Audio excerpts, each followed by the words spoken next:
Halo, selamat sore, pagi, siang, malam teman-teman. Pada kesempatan hari ini saya akan mencoba untuk eh, sharing ya terkait dengan data analytics kayak gitu. Pertama kita mau cari definisinya dulu ya terkait data analytics.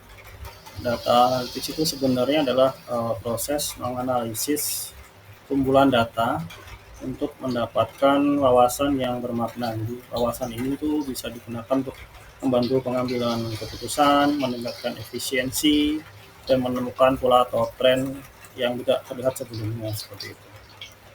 Nah, di era AI dan data sekarang ini peran data lagi itu sangat ini ya, sangat krusial ya karena digunakan di berbagai macam industri untuk keperluan analisis perilaku konsumen, fraud detection, dan policy development atau pengembangan kebijakan seperti itu.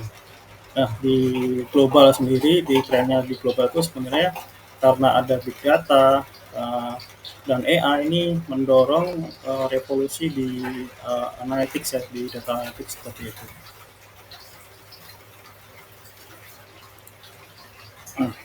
Nah, komponen-komponen utama dari data analytics itu ada 4 ya. Pertama itu pengumpulan data, ini diproses memperoleh dari berbagai sumber seperti sensor, aplikasi, survei, dan media sosial.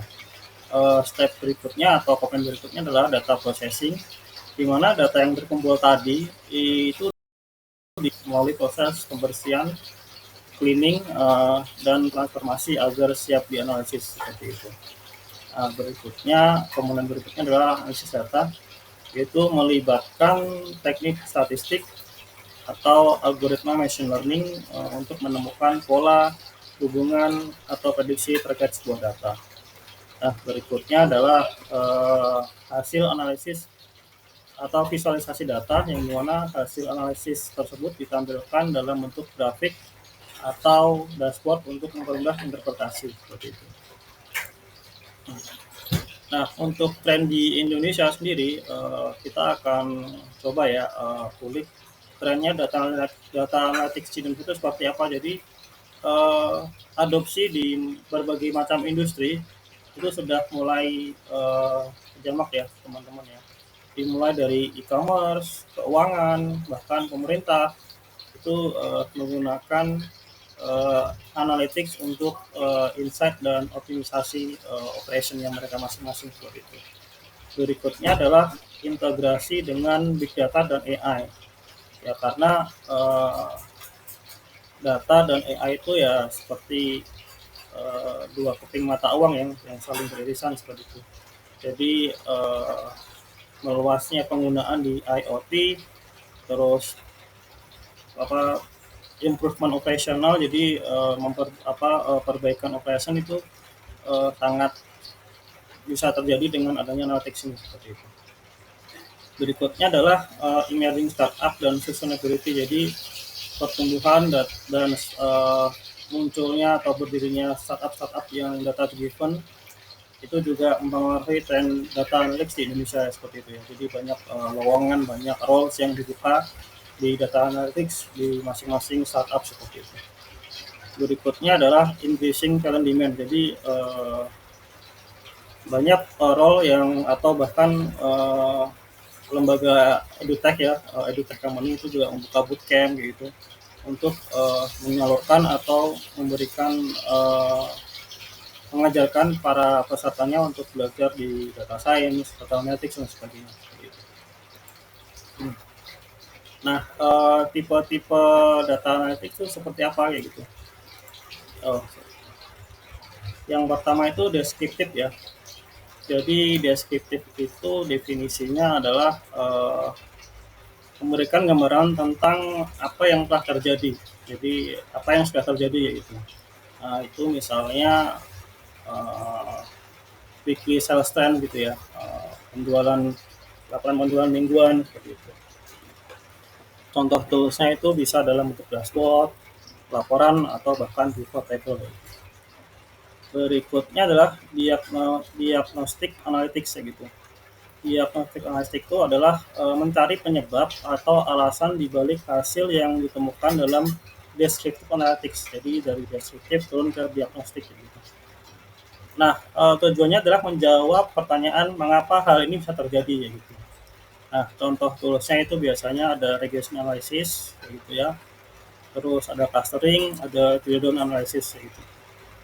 Nah, outputnya itu biasanya identifikasi faktor utama yang mempengaruhi hasil, yaitu seperti penurunan penjualan di area tertentu karena harga yang lebih tinggi dibandingkan kompetitor, itu misalnya seperti itu. Berikutnya adalah predictive analytics. Ya, predictive analytics itu adalah memanfaatkan data historis untuk memprediksi hasil masa depan menggunakan algoritma machine learning atau model statistik kayak gitu. Nah, tujuan dari predictive analytics yaitu untuk menjawab pertanyaan apa yang kemungkinan besar akan terjadi kayak gitu. Nah, contoh toolsnya itu adalah machine learning, time series forecasting kayak gitu. Nah, contoh outputnya dari predictive analytics yaitu perkiraan permintaan produk, terus prediksi churn dari pelanggan, dia berlangganan atau enggak, dia beli atau enggak gitu. Salah satu contohnya prediktif gitu. Nah, berikutnya adalah prescriptive analytics gitu. Jadi preskriptif itu artinya adalah merekomendasikan tindakan spesifik berdasarkan hasil dari predictive analytics. Jadi hasil dari predictive analytics dipakai di preskriptif untuk merekomendasikan tindakan gitu. Nah, tujuannya itu ya menjawab pertanyaan apa yang harus kita lakukan untuk mencapai hasil terbaik gitu. Nah, contoh toolsnya itu optimization model, terus decision trees gitu ya.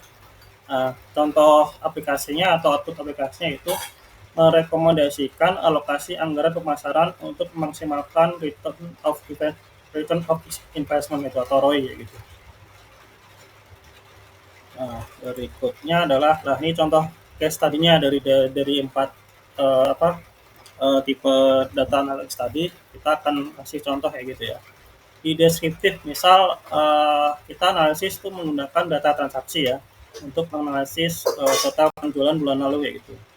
Dari situ berikutnya adalah menyusun grafik penjualan berdasarkan kategori produk, lokasi pembeli atau waktu pembelian. Nah, hasil dari descriptive analytics-nya adalah misal penjualan produk elektronik meningkat sebesar 20%, tetapi produk fashion menurun sebesar 15%. Nah, itu misal contoh output-nya gitu. Nah, contoh hasil yang lainnya adalah wilayah Jawa Barat memberikan kontribusi terbesar pada penjualan. Nah, kayak gitu. Itu contoh dari descriptive analytics. Nah, berikutnya adalah diagnostik nih, diagnostik analytics kayak gitu. Nah, analisisnya itu misal ada dua ya, misal satu menyelidiki alasan dibalik peningkatan dan penurunan penjualan. Nah, berikutnya adalah menggunakan analisis drill down untuk memahami penyebab penurunan penjualan produk fashion. Nah, hasil dari analisis ini misal contoh produk fashion menurun karena beberapa item kehabisan stok selama promosi besar. Nah, ini salah satu hasilnya. Terus untuk produk elektronik, peningkatan penjualan terjadi berkat promosi diskon 30% selama 1 minggu. Nah, ini contoh di diagnostik analitik kayak gitu ya. Nah, berikutnya adalah contoh ketika kita menggunakan predictive analytics. Jadi, predictive analytics itu menggunakan model machine learning untuk memprediksi tren penjualan di bulan berikutnya, kayak gitu kan.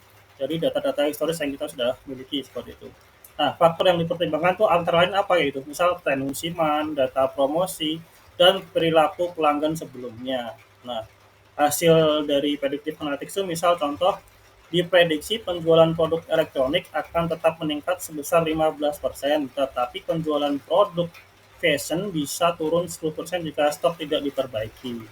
Nah, ini contoh dari hasil output dari predictive analytics gitu. Nah, untuk preskriptifnya seperti apa? Jadi untuk prescriptive analytics kita bisa menggunakan model optimasi untuk menentukan tindakan terbaik kayak gitu. Menganalisis skenario untuk mengoptimalkan pengisian stok dan strategi promosi. Nah, rekomendasinya misalnya seperti ini. Dari hasil dari prediktif tadi kita gunakan untuk menggenerate atau membuat prescriptive analytics. Misal tambahkan stok fashion sebelum promosi berikutnya. Jadi kita harus stok dulu nih, kita banyakin dulu stoknya gitu sebelum promosi berikutnya.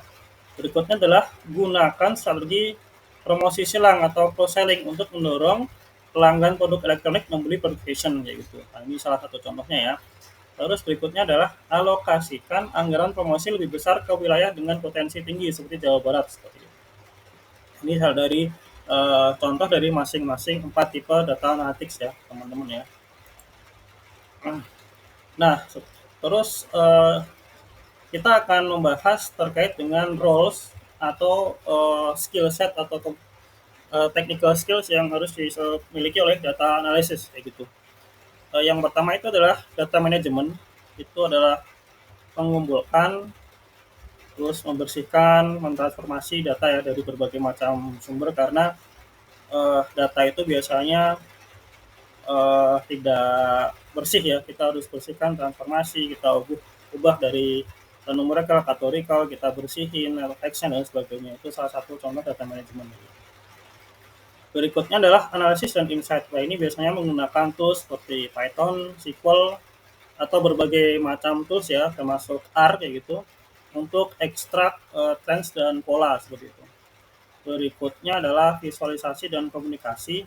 Ini dari data yang sudah kita cleaning, transformasi, kita olah, kita akan buat dashboard dan laporan ya untuk mempresentasikan temuan kepada stakeholders seperti itu. Berikutnya adalah critical skills seperti technical expertise seperti Tableau, statistical, dan bahkan komunikasi, skill komunikasi yang kuat karena kita akan mempresentasikan hasil dari temuan kita ke stakeholder itu yang itu non technical ya, kita harus bisa mengkomunikasikan itu dengan baik gitu.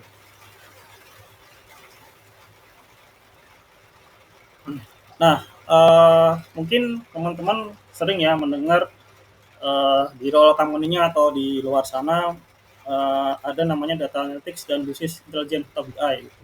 Nah, dari sini kita akan membahas ya apa terkait dengan perbedaannya kayak gitu.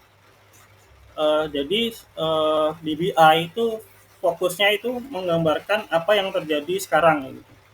Nah, itu untuk fokus saya sendiri ya dari BI kayak gitu. Nah, terus kalau DA atau data analytics itu fokusnya adalah menganalisis mengapa itu terjadi dan memprediksi masa depan seperti itu. Jadi fokusnya tadi ya, yang pertama BI atau business intelligence itu menggambarkan apa yang terjadi sekarang. Jadi dari data kita gambarkan apa yang terjadi sekarang. Nah, untuk data analytics itu menganalisis mengapa itu terjadi dan memprediksi masa depan. Nah, outputnya dari BI atau business intelligence itu biasanya dashboard, laporan real time seperti itu. Nah, sebagian data analytics itu biasanya lebih dari itu, biasanya tetap terkait dengan wawasan mendalam, yaitu terkait dengan preskriptif, tadi rekomendasi, terus model prediksi, kayak gitu. Itu outputnya dari data analytics, kayak gitu. Nah, pendekatannya untuk BI itu lebih deskriptif ya, artinya menyusun informasi yang informasi data dikumpulkan, diolah, terus disusun menjadi sebuah informasi yang insightful ya untuk stakeholder. Nah, sedangkan untuk data analytics itu pendekatannya lebih diagnostik, prediktif, dan preskriptif atau kombinasi dari tiga itu seperti itu. Nah, data yang timeline data atau waktu data untuk BI itu pakai data historis dan saat ini, sedangkan data analytics itu menggunakan data historis dan skenario untuk masa depan. Nah, tujuan dari BI itu mendukung operasional sehari-hari, sedangkan untuk data analytics itu lebih mendukung perencanaan strategis seperti itu.